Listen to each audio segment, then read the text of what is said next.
तेल गरम करायला ठेवते आधी. त्याचे भेंडे बारीक उभ्या उभ्या चिरून घेतले आणि त्याच्यातलं बी मी काढून घेतलं. याचे भेंडीचे काप कुरकुरीत दाखवणार आहे. आता यामध्ये मी हे डाळीचं पीठ घालून घेते.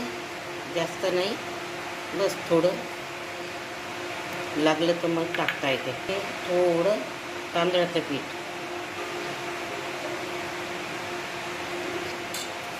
हळद, हिंग,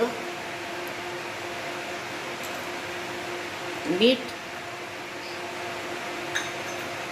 थोडे तीळ, थोडी चवीला साखर. आता हे मी सगळे मिक्स करून घेते. घालायचं नाही, थोडंसं लिंबूचा रस, याच्याने स्वाद छान येतो. मी मिक्स करून घेते, हाताने छान मिक्स करून घेते. हे बघा अशा प्रकारचं.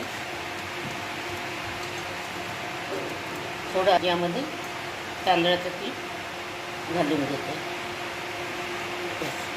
जास्त प्रमाणात नाही, एवढं. अशा प्रकारचे मी हे तांदळाचं पीठ आणि चण्याच्या डाळीचं पीठ हे सगळं यामध्ये मिक्स करून घेते. आता तेल ठेवलेलं आहे. मी हे सगळं मिक्स केलेलं आहे.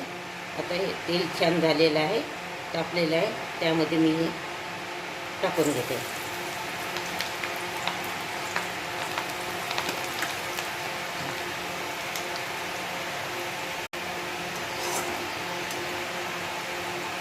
आता हे छान कुरकुरीत होऊ देते याला.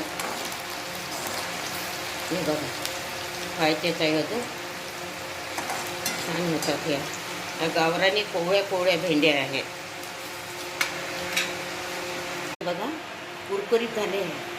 पातळ भेंड्याचे काप करून त्याचे हे जेवणाबरोबर इतक्या छान लागतात, कुरकुरीत. हे बघा किती छान झाले. हे छान तोंडी लावायला जेवणाबरोबर खूपच सुंदर लागतात भाताबरोबर. असे तुम्ही करून बघा.